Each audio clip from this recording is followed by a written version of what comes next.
This video was suggested to us underneath when we did all those Bathurst 1000 videos. This is from user Josh Revell, the greatest motor race ever. I have no idea what it is. I don't even know what series it is. So I'm thinking it's supercars because I'm just kind of scrolling through. So we'll see. Let's do it, man. All right. 3, 2, 1. So a couple of weeks ago, I did something that I'm not normally too comfortable with nowadays. I logged onto Twitter because I was seeking an answer from the minds of racing fans around the world. I was on a quest to find out what was the greatest motor race in the whole history of history. Basically, any race in any category that made you go boo. And because my channel is primarily based around Formula 1, a lot of the answers were indeed Formula 1 Grand Prix. And that's totally fair. There have been some great races in its history. Not a lot, but there have been some. Some others, though, went beyond Formula 1 and offered up events from all over the globe. From IndyCar, to sports cars, to NASCAR, even to MotoGP. Everything was thrown in there, and everything was a good suggestion.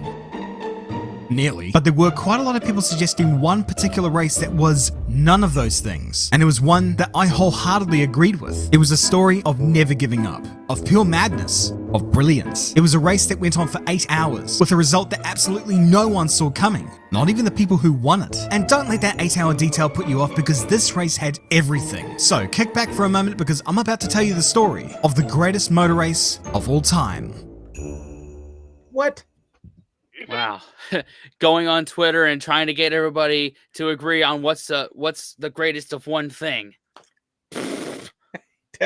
That'll do it for you. Uh-huh. That'll do it for you. I mean, it would make our job a lot easier if everybody could just get on the same page about what's great and what's not great. Yeah. But y'all are not ready for that conversation. Nope. Straight up. Fucking opinions. Jesus. All right. Well, let's see, man. Yeah. Bathurst at the moment. You can do that on our Facebook page or on our website, 2bs.com.au. It's October here in Bathurst, New South Wales, Australia. It's a couple hours outside of Sydney, but it's not really a small town. Sure, there are no large sports franchises here, and ever since the end of the gold rush, this city's main export has been depression. But of course, what makes this place well known is the tourist road that's based on Walu, although that place is known as something else to legions of people around the world.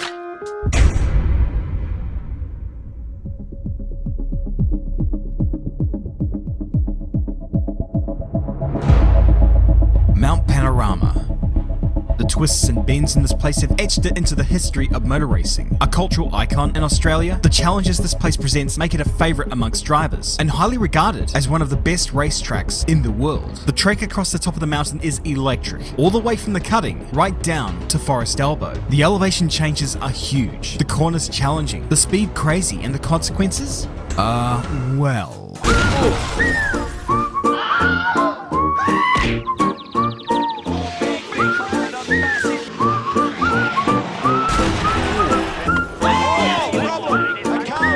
Alright, so basic gist of things, don't crash here, capiche? Of course. Yeah, easier said than done.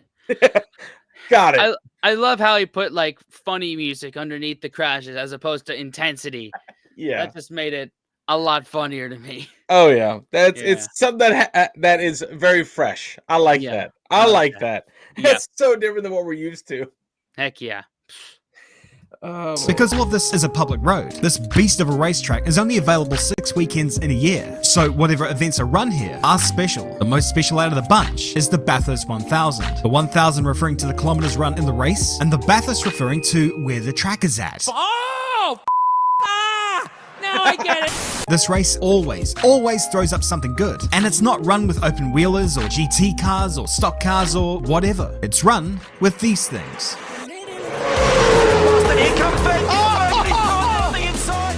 This is the Supercars Championship, and I know what you're thinking. These aren't supercars? And you'd be right, but hey, I'll let you in on a little secret. It's just a name. Skipping over them minor details, however, this touring car series is often regarded as one of the best racing series in the world. And if none of these moments are capturing your interest, then I don't know what is gonna melt your butter, so you may as well just turn off this video and go to another channel. No, hang on, wait. Do not turn to another channel. The The caliber of driving talent in this field is fierce. This ain't no cakewalk. These slippery, overpowered bastards are ferociously difficult to drive, and to watch them dance around Mount Panorama at full tilt in search of the greatest prize in Australian motor racing is a sight to behold. What's the format for this race? The Great Race, as they call it? Well, it's simple. The race is set at 161 laps, which amounts to 1,000 kilometers of racing. Normally, this race would take about 6 hours, depending upon whether it rains, whether there is carnage, or if a f***ing tree falls on the track. But 6 hours solo in these cars is considered a form of torture, right up there with listening to someone spout Bill Cosby jokes. So for this race specifically, there are 2 drivers assigned to each car. You'd have the main driver, who would drive this car throughout the entire year, and then you'd have the other dude, who would be relishing the one weekend out of the year where he's not driving stunt cars at Movie World. So with 26 cars on the grid, 52 drivers were all about to compete for eternal glory. On Sunday 12th of October, they were all there on the grid. Well, almost all of them, but you see, one of them is missing.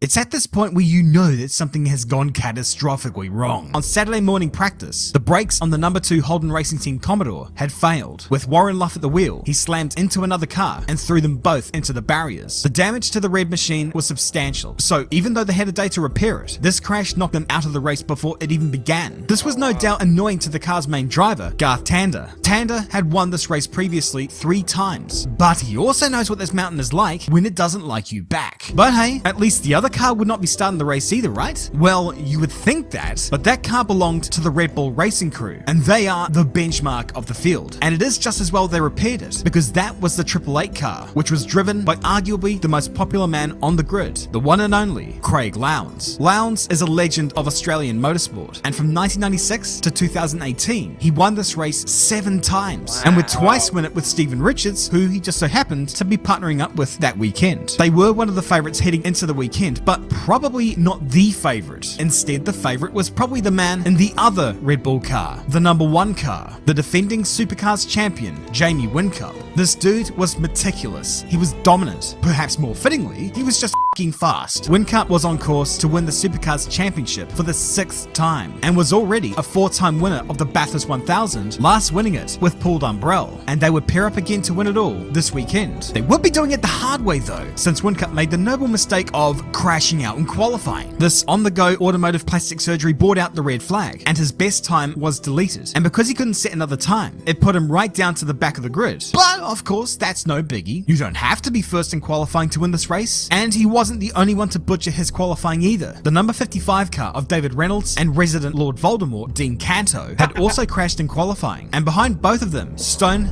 motherless last, was the number 6 car of Chaz Mostert and Paul Morris. Now, while Reynolds and Canto were a dark horse for this race, Mostert and Morris kinda weren't, because it was a bit of a weird combo. Mostert was fast, but Morris was on the way out. No one really gave him a chance, so we're not going to talk about them anymore. For the time being. Up the front, meanwhile, sat Shane Van Gisbergen. Just the day prior, he set a lap time that was miles faster than anyone else in the top 10 qualifying shootout that is forever a highlight of the Bathurst weekend, where 10 drivers go for broke in front of 200,000 wasted Holden and Ford fans on what this weekend ought to be dubbed Bogan Christmas. Despite looking like a 6'4" farmer, Shane Van Gisbergen is one of the best drivers in the entire world, and that is in no way an exaggeration. Put him in anything, and he will make it dance. But all that was just qualifying. The race lay ahead, and it was the race that mattered. The guy sitting next to him in the Ford Falcon, he knows all about it, because he started second last year as well, and then he went on to win the race. He knew how to win this race, because this guy was Mark Winterbottom. Yeah, that is his name. But once the lights went out... There's some very interesting names here in this... I like Win Cup. Yeah, because that means you win the cup. Yeah. It's just the good old fashioned, just, hey, what do you do? It's in the name. Yeah, it doesn't matter. You could be a race car driver. You could be an athlete, an Olympian, and it's still it's still a solid name. Yeah, you know, yeah. Win Cup. Yeah, I only know Shane Van Gisbergen's name is because he's doing NASCAR right now. In fact, last July when he won the Chicago Street Race inaugural one, I think like second or third place, Joey Logano totally butchered his name. It's like what was that guy's name? Shane Van Berger or something? Yeah. And we finally learned there. But I know that it just has nothing to do with the actual story of this this race. Was like two of the major guys crashed out, and they're gonna how they get involved. I'm still not clear on. One of them crashed out, right? The Yeah. guys in the Red Bull car, because it is Red Bull and their budget is right. Mhm. They're starting at the back, Yeah. right? Okay. So you have people that aren't usually in the back starting at the back. Yeah, and they're gonna have to make their way up front. Which, Got it. knowing the Mount Panorama, that's not a lot of passing zones. Yeah, to say the least. And the race started, we were thrown a bit of a curveball. Both these guys got burnt off the line by the Volvo of Scott McLaughlin. The thought of a Volvo burning a Chevy or a Ford off the line is laughable, but this thing, with current IndyCar ace Scotty Mack at the wheel, was a goddamn rocket that year. It was an amazing start, as it was too for Jamie Whincup, who was hustling that #1 car up the field. Get out of the way, peasants! I am the champion! I am the— whoa, wait. Did he just jump the start? I mean, Mans was leaving the grid before the other guys had their hands off their junk. Well, the stewards thought so too. His start was under investigation while he ran around for a few laps, picking people off one by one. A few laps went by and then the decision came down. That start was legit. He just so happened to time it absolutely perfectly. But of course, everything a Red Bull car does is sus, am I right? So the race went on, and throughout the pack, there were some great battles going on. It might be 161 laps, but all those laps are hard fought for. You have got to position yourself absolutely perfectly for whatever circumstance may come around the corner. This is Bathurst after all, and it didn't take long before it started to throw up some weird stuff. The first victim, the number 14, Holden Commodore. These guys were having a ball earlier this weekend, with provisional pole position for Fabian Coulthard and a potential hair solution for Luke Yordan. But this being Bathurst, it put up a fight. On lap 25, Yordan threw his car into the sandbox and brought out the safety car, or pace car for all you North American lovelies. He went down a lap, but the mountain wasn't quite finished with them yet, as they were about to encounter one of the most vicious obstacles that this place can throw at you. It was, of course, A kangaroo. Skippy. Kangaroo. The fight bout of Holden versus Rue resulted in a disqualification against the Holden by virtue of the fact that it kinda killed its opponent. But I mean, hey, chill, don't feel too bad for the Rue. They got like 1,000 of these things in the back. And hey, at least That's the most Aussie thing I've ever heard. Yeah, You got taken out because of a kangaroo. Oh no. Those things are varmint. They're like deer here in Man. North America. Goodness. Oh, goodness. At least it's not an emu. Yeah. What about them? Not an Man. emu. Not emu. I call them the Sasquatch ostrich. Yeah. he did go down swinging because it did damage the car, forcing them into the pit lane and out of contention. And a lap down, this brought out the pace car again, and then more weird happened. It wasn't bad enough they started from last, but Paul the Dude Morris decided to destroy their race here by slamming into the wall at turn 2. It sucks really for the car's main driver, Chaz Moster, a dude who is proving to be stupidly fast and one of the best young talents in Australia today. He had already become something of a cult hero through being able to win in what was pretty much his first ever race in a V8 supercar last year. Here he is today, in 2014, with the factory Ford team as one of the fastest drivers on the grid. Meanwhile, his teammate was one of the slowest drivers around today. Despite having a long and decently successful career and being handy behind the wheel before the advent of colour TV, it had been a long time since he had tasted success at this level. And here he was, stuck in the wall in his last attempt at the race, and just completely killed their chances. To be fair though, it wasn't all down to him, because at that corner, this was happening.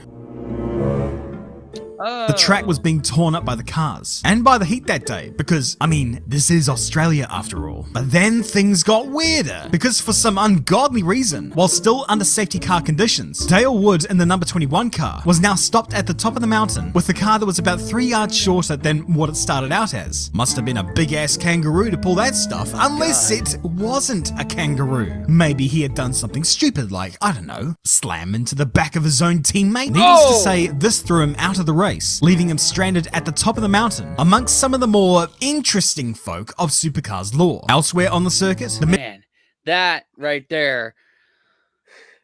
that is gonna be one awkward team meeting on Monday.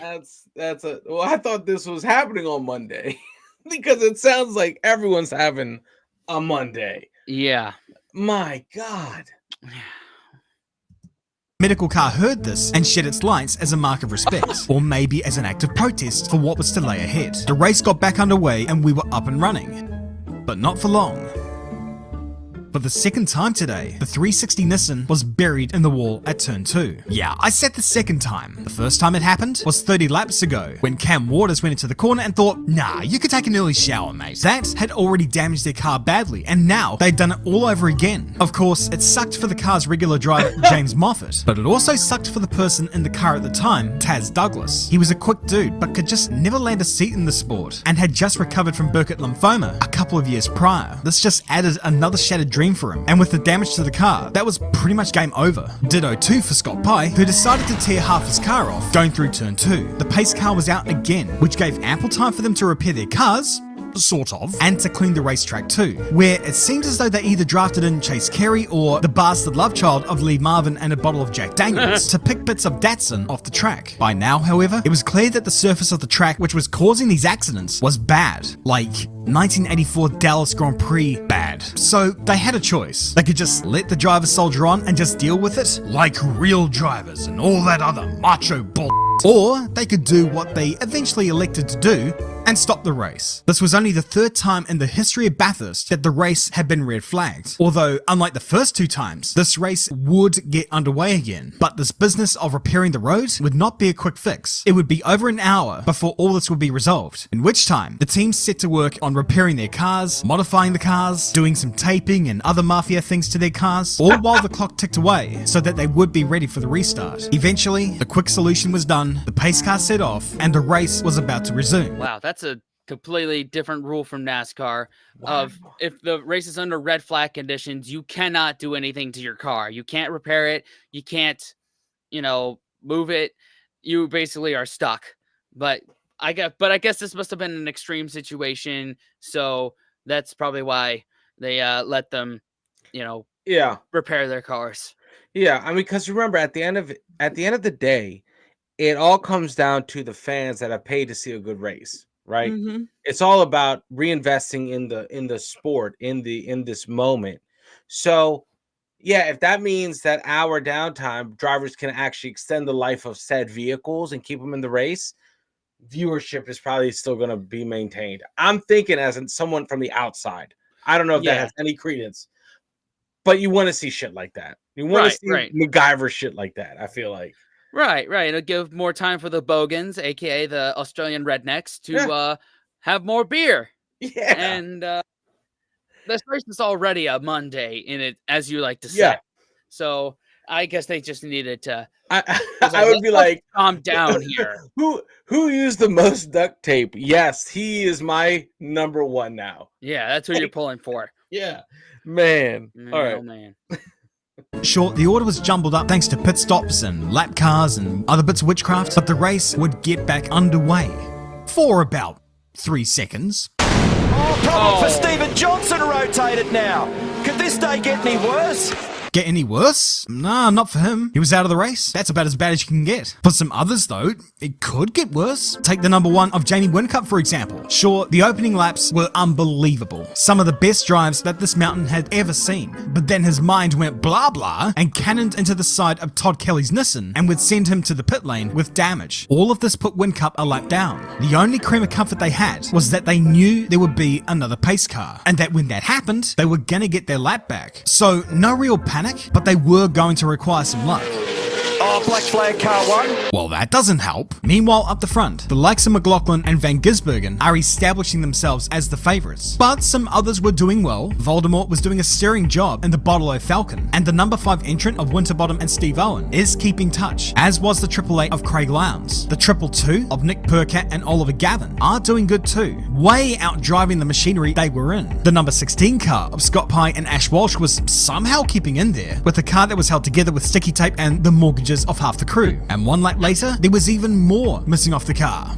Oh! I'm no mechanic, but I don't think a car is meant to look like that. And after having happened at a part of the track where the cars reached 300 kilometers an hour, Mr. Pye almost certainly Zundercrackers. But with a stricken car laying on the side of the track, guess what that meant? Yes, Dora the Explorer, another safety car. Is this the norm at Bathurst? You bet it is. This track has absolutely no mercy whatsoever. Is it the norm to drift this close to the wall and emerge unharmed? I mean, not quite, but it was too cool not to put in this video. Up the front, the 33 kept on battling the 97. Both are now being driven by the co-drivers, but they are still playing for keeps. The racing is spectacular, because in a place like this, it always is. The bottle entry of Reynolds and Canto were in a great position via strategy, probably the best of them all. The last thing they needed was another safety car. But that's exactly what they would get. Well, that's not ideal. Of course, we got back underway again, and for a while, not much happened up front, but behind, a lot was happening. Remember that number 14 car that hit a kangaroo and went for a trip to the beach? They were back on the lead lap. Wow. Remember that 360 Nissan who hit the wall twice? They're back on the lead lap. Remember Jamie Whincup and the number 1 Red Bull Commodore who went through hell in creation despite his unbelievable driving? He was back on the lead lap. The number 6 of Chaz Mostert was also up there. Somehow, it seems that anyone whose race was over 3 laps ago was back in the game. That's how this race be sometimes. That's why it's so great. Man, that's Wow. a 1,000 kilometer race. Yeah, you're gonna have comers and goers. You're gonna have people that are up front and then are in the back, and it gives you time to fix your shit and get back up there. And it's such a long course, like you could do some work and not lose a lap. That's crazy. That's crazy that so all the cars are current. Yeah. All the cars that lost laps are current. And that's I feel like insane. Yeah. Right? That doesn't happen normally. Mhm. Yeah. Yeah, that I mean, and it depends on the damage and how much damage is repaired. So sometimes it's too much and you just got to retire the car. But, you know, stranger things have happened. Wow. Now, something I'm noticing is all the manufacturers that are of cars that are in this field. I've seen Holden, which I've heard is the Australian equivalent of Chevrolet, Ford, Nissan, Volvo, and Mercedes. I've seen them all in here so far. Whereas in current NASCAR, it's just Chevrolet, Ford, and Toyota. For like a decade ago, we had Dodge as well. So I'm wondering, like, is any manufacturer invited to supercars, or is it invite only? That's a good question. That's a good question. Let me know. Yeah. Yeah. Teams began to settle into the groove. The strategies were starting to play out, and now they were about to bring their drivers in for the final push to the line. Everyone knew there was going to be another safety car, although nobody quite knew when. Although the Volvo of Robert Dahlgren made it quite easy to guess when he slammed into the wall and ended their race. The pit stops were still on though. It is the logical thing to do in that moment. It was still a complete free-for-all as to what was going to happen for the last 40 laps. Although, unfortunately for some, they wouldn't even see that out. In the cruelest twist of fortune, the Bottle Falcon ground to a halt when the alternator decided not to alternate stuff anymore. After being favourites on strategy, they were out. Over electricity. That's the thing about this race. Every year there will be favourites, but a lot of the time they'll end up on the side of the road, or in a wall, or back in the garage. But you never quite know when it will happen, or who to. You just gotta keep digging, try your luck, hope you can make it to the end. Nothing is guaranteed here. It ain't over till it's over. You just gotta stay out of trouble. Because eventually, at this place, it's gonna find you.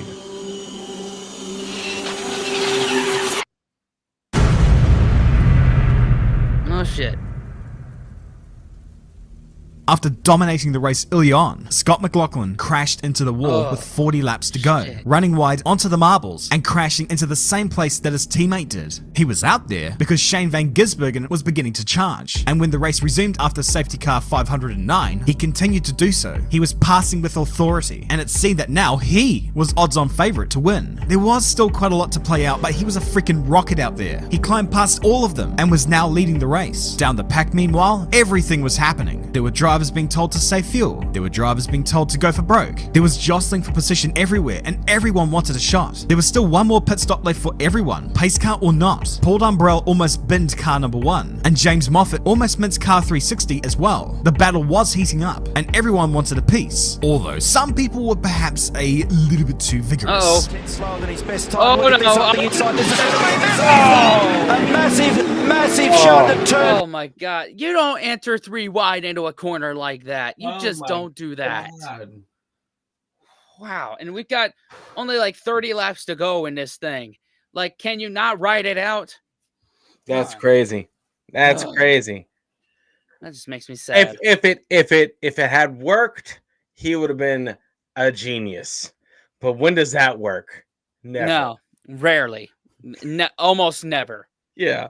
Man. 2 again. Okay, that was too much of a send. Maz was trying to pass from Auckland, New Zealand from back there. The marshals attended to the number 4 Mercedes of Lee Holdsworth, whilst Russell Ingall, the man who sent it, No, please let me go. Oh, that is not fair at all. You basically Leroy Jenkins it into that corner, and now you get off scot-free? Yep. That ain't fair at Wow. all. Wow. Wow. Heartless. Yeah. Jeez. surprise, surprise, the pace car was out again. The drivability of a car on its roof not being too great. It came in again before going out again with 13 laps to go when the 23 car was once again found itself parked on the side of the road. What this meant was that the final round of pit stops were about to be dealt. This was it, the final push to the line. However, not everyone came in for the pit stop. Some did stay out. However, the leader of the race, Shane van Gisbergen, did come into the pit lane. It was a standard pit stop, fill it up with fuel and you'll be good to the finish. But of course, there were a lot of pit stops in this race. There is a reason why I brought this one up. When you stall in one of these things, normally you just start the thing up again and roar away. But for Shane, his starter motor had failed, and it wouldn't be repaired again for another 10 minutes, by which time he had been thrown 3 laps down and out of the race. Another favourite for the race, gone. And again, over electricity. For those that have... No, SVG, no. God. That's heartbreaking. Just a simple little thing goes wrong and you're out. Ugh. It's, oh man, that's nuts. Like, has nothing to do with driver skill, driver anything. It's like your gear failed. Yeah. Like your shit failed. Yeah, your starter is what failed. Man. Whoever was responsible for that is getting fired. Man, but I mean, I thought in that heat, in that intensive a race, I thought you just expect shit to like break down. That's what I thought. But That's wow. That's Yeah. unfortunate, man. That truly is unfortunate. yeah, When it's like not in my hands. I did everything I could do, and then it's like now it's on the parts. yeah, Like, pure bad luck. yep. Ugh.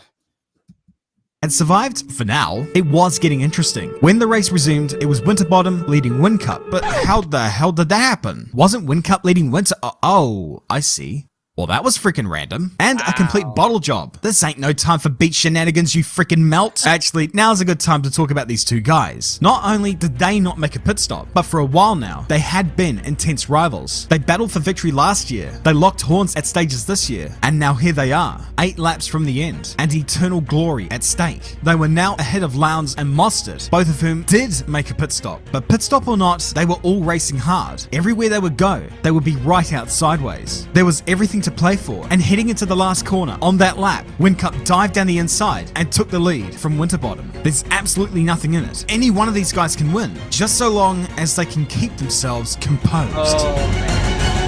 Lowndes has made contact with Frosty.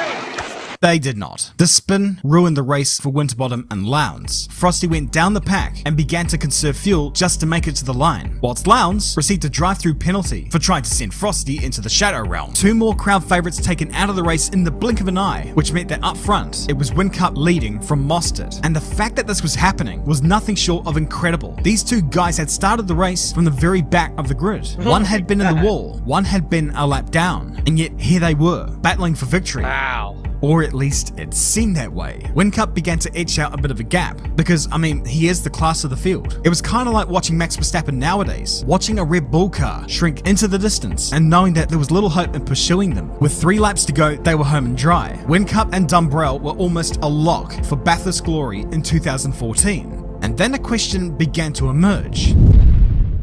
How much fuel does he have? He was still pushing like hell, but his crew kept on repeating the same message over and over again save fuel. The problem for him was that while they were telling him to save fuel, Mostert was not saving fuel. He didn't need to. They made that pit stop. They were good.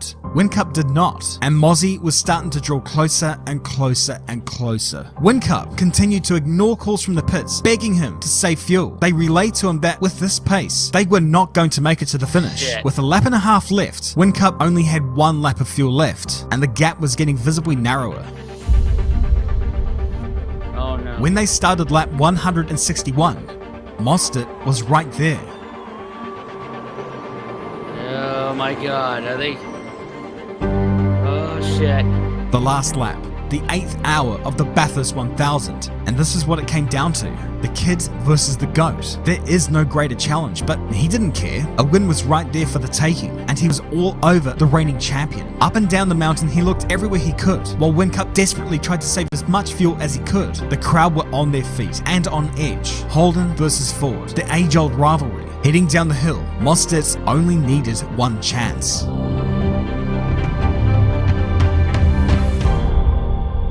come on. Oh.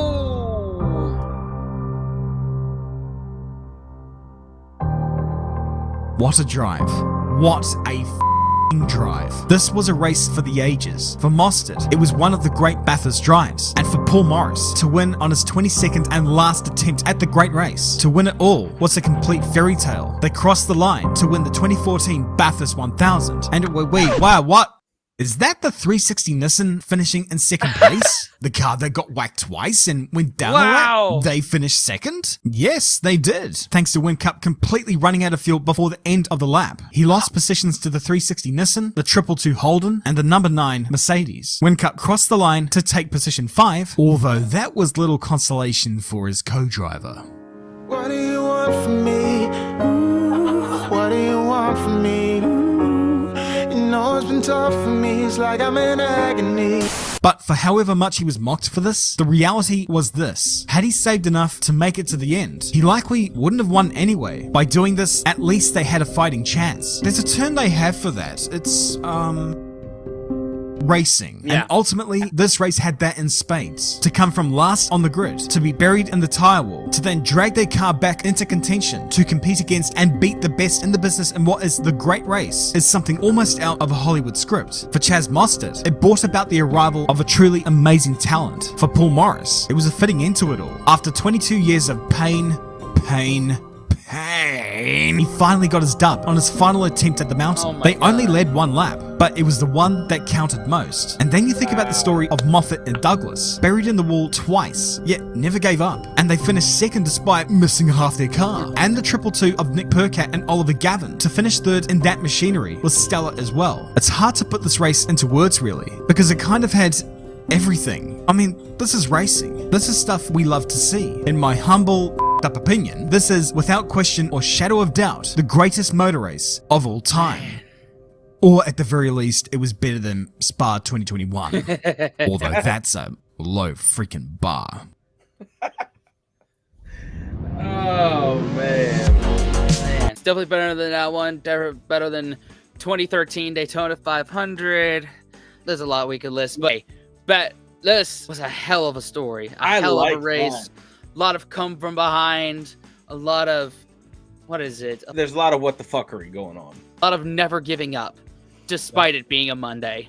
Yeah. Even though it's not actual Monday. You longtime viewers of the channel will know what the hell Daniel's talking about. I feel like this is what kept me in this sport of racing. Is this shit where it's not like they will win, predictable. It's still at its heart of hearts, an unpredictable. Who wants it more? It's anyone's race, and which driver fortune favors. Be there at the end is the main is don't give up. You may have a bad time now. This is Dale Earnhardt quote. Don't let one bad moment ruin a bunch of good ones. Yep, I second that, and this is just great watching, man. Hell yeah. Damn, dude. Everyone who has been suggesting this one, I get it now. Josh Revell channel, Good great job on this video. Thanks for putting it together, and thank all y'all for watching. Put some more supercar stuff down in the comments below. We're here for it on this channel. Oh, 100%, man. Yep. Consider subscribing, watching another video, and what else, Dan? Unplug and do something legendary, guys. Exactly. See you next time. Later.